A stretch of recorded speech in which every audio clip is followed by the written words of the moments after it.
चिंचवडच्या भाजप आमदार अश्विनी जगताप 20 नगरसेवकांसह शरदचंद्र पवार गटामध्ये प्रवेश करणार अशी चर्चा सकाळपासून सुरू आहे। नेमकं त्याच्यामध्ये तथ्य आहे का आपण जाणून घेऊया। स्वतः अश्विनी जगताप आपल्या बरोबर आहे। काय सांगाल, सकाळपासून चर्चा आहे की तुम्ही 20 नगरसेवकांसह राष्ट्रवादी शरदचंद्र पवार गटात प्रवेश करताय, काय सांगाल? चुकीची बातमी आहे। असा कुठलाही या अफवा आहेत आणि या अफवांना कुणीही बळी पडू नये अशी माझी स्वतःची सगळ्यांना विनंती आहे। खरं तर जगताप कुटुंबियांचे अनेक दुश्मनी आहेत, जेवढी त्यांना मानणारा वर्ग आहे त्याप्रमाणे दुश्मनी आहेत।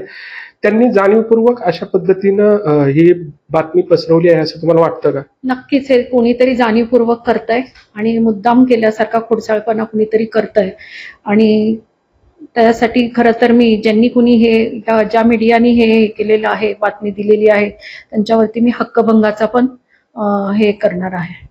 खरं तर तसं पाहायला गेलं तर चिंचवड म्हटलं की लक्ष्मण जगताप आणि जगताप कुटुंबीय असं समीकरण बनलेलं आहे।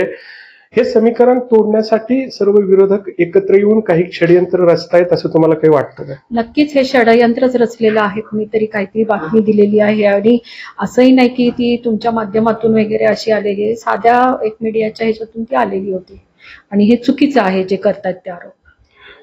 खरं तर एक प्रश्न तरीही शिल्लक राहतो, राष्ट्रवादी काँग्रेस शरदचंद्र पवार गट असेल किंवा इतर कोणत्या पक्षांनी उमेदवारीची तुम्हाला ऑफर दिली तर तुम्ही ती स्वीकारणार का की तुम्ही भाजपमध्येच राहणार? नाही, मी भाजपमध्येच राहणार आहे, कारण लोकनेते लक्ष्मण पांडुरंग जगताप एवढ्या दीर्घ आजारात असताना सुद्धा त्यांनी लोकसभेला आणि राज्यसभेच्या उमेदवाराला निवडून आणण्यासाठी ते मुंबईला कार्डियक अँब्युलन्स मधून गेले आणि त्यांची जर काही एवढी निष्ठा असेल, पहिलं राष्ट्र, नंतर पक्ष आणि नंतर स्वतः मी, एवढं जर का ते बारकाईने, तर आम्ही तर त्यांचा वारसा चालवतोय। त्यामुळे हे असं कधीच होणार नाही। जे साहेबांनी पाऊल आम्हाला वाट दिलेली आहे त्याच्यावरच आम्ही जाणार आहे। एकंदरीतच जगताप कुटुंबियांच्या विरोधकांनी हे षडयंत्र केलेलं आहे आणि भाजप सोडण्याचा कोणताही विचार नसल्याचं अश्विनी जगताप यांनी स्पष्ट केलंय।